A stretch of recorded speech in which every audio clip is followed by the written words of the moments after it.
Konnichiwa জাপানি ভাষা শেখার আজকের পর্বে আপনাদের সবাইকে স্বাগতম। আজ আমরা মিন্নানো নিহঙ্গো বইয়ের লেসন 17-এর এমন কিছু জাদুকরী নিয়ম শিখব যার পর থেকে কোনো কিছু করতে নিষেধ করা, কোনো কাজের বাধ্যবাধকতা বোঝানো বা না করলেও চলবে এই ধরনের কথাগুলো বলা একদম সহজ হয়ে যাবে। তাহলে চলুন শুরু করা যাক। একবার ভাবুন তো, আপনি হয়তো জাপানে আছেন, কাউকে খুব বিনীতভাবে বলতে চাইছেন দয়া করে এখানে ছবি তুলবেন না, বা ধরুন নিজেকেই মনে করিয়ে দিতে হচ্ছে আরে আমাকে তো সময়মতো ওষুধটা খেতেই হবে। এই যে সাধারণ কিন্তু খুব দরকারি কথাগুলো, এগুলো কিভাবে বলবেন? আজকের লেসনের গ্রামারগুলো কিন্তু ঠিক এই পরিস্থিতিগুলোতেই আপনার দারুণ কাজে আসবে। ওকে, তাহলে আর দেরি কেন? আজকের সব গ্রামার শেখার যে মূল চাবিকাঠি সেটা হলো ভার্বের নাই বা নাই ফর্ম, মানে ক্রিয়াপদের না বোধক রূপটা। বিশ্বাস করুন, একবার যদি এই ফর্মটা বানানো শিখে যান, বাকি নিয়মগুলো আপনার কাছে এক একটা ম্যাজিক ট্রিক বলে মনে হবে। আচ্ছা, এই স্লাইডটার দিকে একটু ভালো করে তাকান। নিয়মগুলো কি সুন্দর করে সাজানো আছে। প্রথমে আসি গ্রুপ 1-এ। এখানে মাসের আগের আই সাউন্ডটা এ সাউন্ড হয়ে যাবে, যেমন মাচিমাস হয়ে যাচ্ছে মাতা নাই। তবে এখানে একটা স্পেশাল কেস আছে। যদি সাউন্ডটা ই হয় তাহলে ওটা বদলে ওয়া হয়ে যাবে, যেমন কাইমাস হয়ে গেল কাওয়া নাই। আর গ্রুপ 2, এটা তো সবচেয়ে সোজা, জাস্ট মাসের জায়গায় নাই বসিয়ে দিলেই কাজ শেষ, যেমন তাবে মাস হয়ে গেল তাবে নাই। আর গ্রুপ 3 যেহেতু একটু অন্যরকম, তাই কিমাসের জন্য কোনাই আর শিমাসের জন্য শিনাই, এই দুটো আমাদের একটু কষ্ট করে মনে রাখতে হবে। বেশ, যেহেতু আমরা নাই ফর্ম বানানো শিখে গেছি, চলুন এবারের প্রথম জাদুটা দেখে নিই। মানে কিভাবে কাউকে কোনো একটা কাজ করতে খুব ভদ্রভাবে নিষেধ করা যায়। এর ফর্মুলাটা ভীষণ সোজা। যে কাজটা করতে বারণ করতে চাইছেন সেটার নাই ফর্মের সাথে শুধু দে খুদাসাই জুড়ে দিন, ব্যাস। এর মানে দাঁড়াবে দয়া করে কাজটি করবেন না। এটা কিন্তু খুবই ভদ্র আর কার্যকর একটা উপায়। চলুন উদাহরণগুলো দেখি। প্রথম বাক্যটা হলো খোকো দে শাসিনো তোরা নাই দে কুদাসাই, মানে হলো দয়া করে এখানে ছবি তুলবেন না। ঠিক একইভাবে দ্বিতীয় উদাহরণটা ওসাকেও নোমা নাই দে কুদাসাই, এর মানে দয়া করে মদ পান করবেন না। কি দারুণ সহজ, তাই না?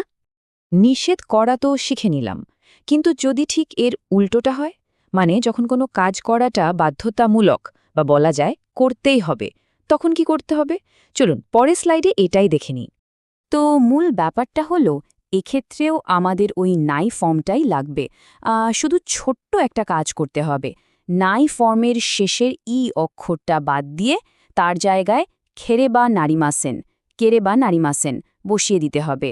এর মানেই হলো কাজটা করতেই হবে অথবা না করলেই নয়। এখানে দুটো খুব বাস্তব উদাহরণ আছে, যেমন মাইনিচি বেঙ্কিও শিনাকেরে বা নারিমাসেন, মানে হলো প্রতিদিন পড়াশোনা করতেই হবে, অথবা অসুস্থ হলে যেমনটা বলতে হয় কুসুরিও নোমা নাকেরে বা নারিমাসেন, অর্থাৎ ঔষধ খেতেই হবে। এই নিয়মটা আমাদের প্রায় প্রতিদিনই কাজে লাগে।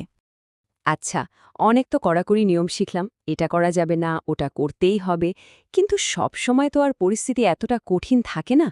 কখনো কখনো আমাদের বলতে হয় যে আচ্ছা, এটা না করলেও চলবে। চলুন এবার দেখি এই স্বস্তির অনুমতিটা কিভাবে দেওয়া যায়। এটা হলো বাধ্যবাধকতার ঠিক উল্টো নিয়মটা। এখানেও নাই ফর্মের শেষের ই বাদ যাবে, কিন্তু এবার তার জায়গায় বসবে কুতেমো ই দেস। এর মানে হলো কাজটি না করলেও চলবে বা না করলে কোনো সমস্যা নেই। এই উদাহরণগুলো শুনলেই কেমন একটা আরাম লাগে। যেমন আশিতা বিয়োইনে ইকানাকতেমো ইদেস, এর মানে আগামীকাল হাসপাতালে না গেলেও চলবে। অথবা যখন কেউ খুব তাড়াহুড়ো করছে তাকে বলতে পারেন ইসোগানাকতেমো ইদেস, মানে তাড়াহুড়ো করার কোনো দরকার নেই। এই স্লাইডটা কিন্তু দারুণভাবে পুরো বিষয়টা বুঝিয়ে দিচ্ছে। দেখুন, বাম দিকে আছে নাকেরে বা নারিমাসেন, যার মানে কাজটা জরুরি, করতেই হবে, আর ডান দিকে নাকতেমো ইদেস, যার মানে কাজটা জরুরি নয়, কোনো বাধ্যবাধকতা নেই। এই দুটোকে এভাবে পাশাপাশি দেখলে আমার মনে হয় না আর কখনো এদের মধ্যে কোনো গণ্ডগোল হবে। আমরা আজকের আলোচনার প্রায় শেষ পর্যায়ে চলে এসেছি। এবার আমরা শিখব আমাদের শেষ কিন্তু খুবই গুরুত্বপূর্ণ একটা নিয়ম, কিভাবে কোনো কাজের ডেডলাইন বা শেষ সময়টা বলতে হয়। যখন আমরা বলতে চাই যে একটা কাজ একটা নির্দিষ্ট সময়ের মধ্যে শেষ করতে হবে তখন আমরা সময়ের পর মাদেনি এই পার্টিকেলটা ব্যবহার করি। এটা খুব পরিষ্কারভাবে একটা ডেডলাইন বা শেষ সীমা ঠিক করে দেয়।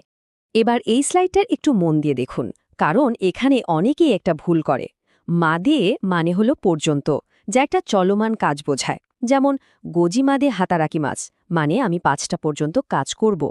কিন্তু মাদেনি মানে হলো এর মধ্যে, যা একটা ডেডলাইন বোঝায়। যেমন গজিমাদেনি ওয়ারিমাস মানে এটা 5টার মধ্যেই শেষ হবে। এই ছোট্ট একটা কিন্তু পুরো অর্থটাই পাল্টে দিচ্ছে। এখানে মাদেনির ব্যবহারটা খুব পরিষ্কারভাবে দেখানো হয়েছে। প্রথম বাক্যে কাইগি বা গোজি মাদেনি ওবারিমাস মানে হলো মিটিংটা 5টার মধ্যেই শেষ হয়ে যাবে, 5টা পার হবে না। আর দ্বিতীয় বাক্যটা খেয়াল করুন, এখানে আমরা আজকের দুটো গ্রামার একসাথে ব্যবহার করেছি। দয়োবি মাদেনি হন ও কায়সানা কেরেবা নারিমাসেন মানে শনিবারের মধ্যেই বইটা ফেরত দিতেই হবে। তাহলে এই ছিল আমাদের লেসন 17-এর মূল আলোচনা। চলুন এক নজরে আমরা যা যা শিখলাম তার একটা ছোট্ট সারসংক্ষেপ দেখে নিই। এতে সবকিছু মনে রাখতে সুবিধা হবে। এই স্লাইডটা হলো আজকের লেসনের চিটশিট।